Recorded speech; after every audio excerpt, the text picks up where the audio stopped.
जों दिनै गोसो होनानै बारग' NDFBआ बेबायदि थांखि लानायनि गेजेरजों जेरावबो थांदों आरो जोङो खामानि मावदों। सिगांग्रो जोङो बिमा बिफाफोरखौबो बुजायदों। माखासे समफोराव जेब्लानोखि जोङो सोरबा गथ'खौ बेबायदि एन्टि ससियेल एक्टिभिटिस खालामबाय थानायखौ नुयोब्ला लाबोनानै जेब्लानोखि जोङो फंनैसो साजा होयो, सोरबानि बिमा बिफाया बाजानायफोरखौ जोङो मोनबोदों। नाथाय दिनैनि तारिखाव जों बेखौनो अर्गेनाइज खालामनो नागिरदों। गुवारै गिदिर मोनसे अर्गेनाइजेसन खालामनो नागिरदों। जाय अर्गेनाइजेसना जोंनि बर' समाजखौ फोथांनानै लाखिनो थाखाय खामानि मावगोन। जाय अर्गेनाइजेसना जोंनि गथ'फोरखौ बेबायदि गाज्रि एन्टि ससियेल एक्टिभिटिस खामानि मावनायनिफ्राय बासायनानै लाखिनो हागोन। बेबायदि अर्गेनाइज जोङो खालामगासिनो दङ। दिनै जों जेरावबो थांदों, ओरै हरसिंगा सस्त्रपारा बेफोर ओनसोलफोराव जों बेबायदि गामि दाफ्रोमनिबो 10 जन 12 जन रायजो राजाफोरखौ लिंथुमनानै जों कमिटिफोर दाबोदों। जाय कमिटिनि नामखौ society development and reformation committee होननानै जोङो मुंख'नाय जादों। दिनै जों सरासनस्रायै जोङो नुदों जोंनि समाजफ्रा गाज्रिनिफ्राय गाज्रिसिनाव आरो खामानि मावनायनि बिथिङावबो अलसियानिफ्राय अलसियासिनाव जालांबाय। दिनै गुबुनफ्रा अर्गेनाइज जानानै दङ। बिगुर गोसोमनानै बुंसै आं, बिथांमोना दिनै बर' जाथिनो हा फाना। जुदि नोंथांमोना नोजोर बोयोबा सोरबा हा बायनो नागिरोबा, दिनै आदिबासिफोरनियाव जुदि हा बायनो नागिरोब्ला नोंथांमोना नुगोन बिथांमोना जों बर'फोरनो हा फानलिया।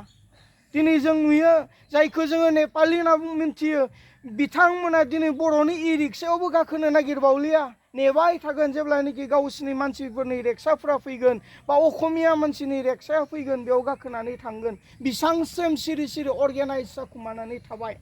नाथाय जों बर'फ्रा बे हानि थागिबि, बे हाखौ हाग्रा गुदुनिफ्राय जोंनि आबै आबौमोना हाग्रा दानस्रायनानै जिब जुनारजों दावहा नांनानै मानसि थाजानाय खालामबाय आरो बे हानि जों थागिबि मानसिफ्रासो दिनै बेबायदि सिरि मोनाखै।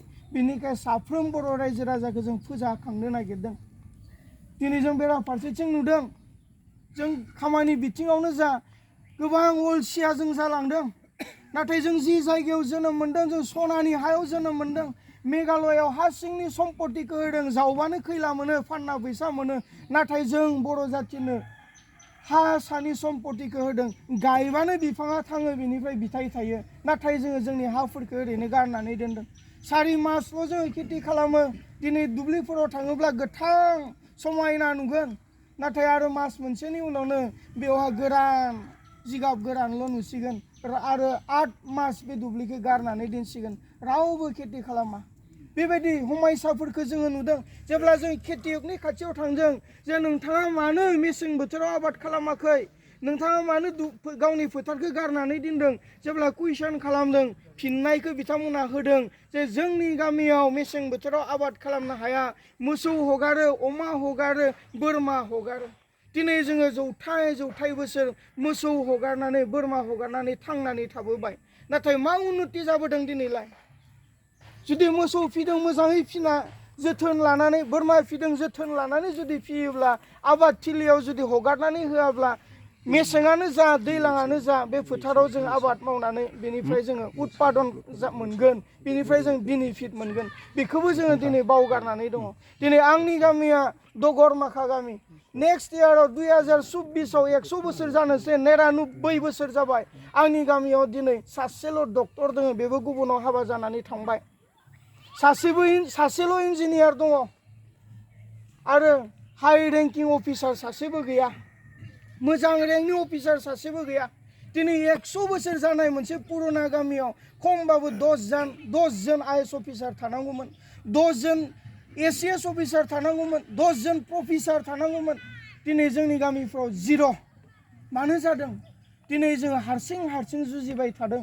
नाथाय जोंनि न'खरफोरनि अबस्थाया ओरैबायदि, सोरबाया हाजिरा मावो, सानसे हाजिरा मावना 500 थाखा मोनो, गावनि गथ'खौ बे UPSC कचिं होनो हानाय बेयाव केपासिटि गैया।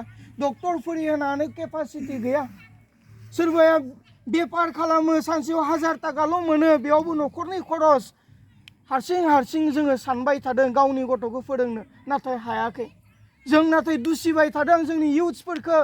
जोङो दाय होबाय थादों जोंनि फरायसा फरायसुलि जोंनि गथ'फोरखौ जोङो दाय होबाय थादों मोजां फरायाखै बिनि थाखाय जोंहा हाई रेंकिं अफिसार मोनाखै बे नङा जों दिनै माबा मोनसे सोलायनायखौ लाबोनो नांगोन एग्जाम्पल मानसिफ्रा बुङो नागालेण्ड मिज'रामफोरखौ नागालेण्ड मिज'रामफोरा ओरैबायदि अबस्था खेथि खालामनोबो बिथांमोना हाजो ओरैबायदि खस्थ' जायगायाव थायो नाथाय बिथांमोना माबायदि सुरु खालामदोंमोन गामि दाबसेयाव 15 घर 12 घर फिसा फिसा गामिमोन बै समाव बिथांमोनाबो बे 15 घर 12 घरजोंनो लोगो नांनानै गामिनिफ्राय जायानो साबसिन हामसिन नम्बर लानानै पास खालामदों बे गथ'खौ बिथांमोना फरायजेनहोबोनाय बेबायदि दिनै मिज'राम नागालेण्डआव हिसाब गैयै आइएएस अफिसार हिसाब गैयै हाई रेंकिंनि अफिसार दिनै हिसाब गैयै डक्टर हिसाब गैयै इन्जिनियार दिनैनि तारिखाव नाथाय जों दिनै गोदोसोनानै दङ जोंनि गामिफ्रा 100 बोसोर जानोसै सोरनिबा गामिया 100 बोसोर जालांबाय सासेबो दिनै आइएएस अफिसार गैया एसएएस अफिसार गैया मानो गैया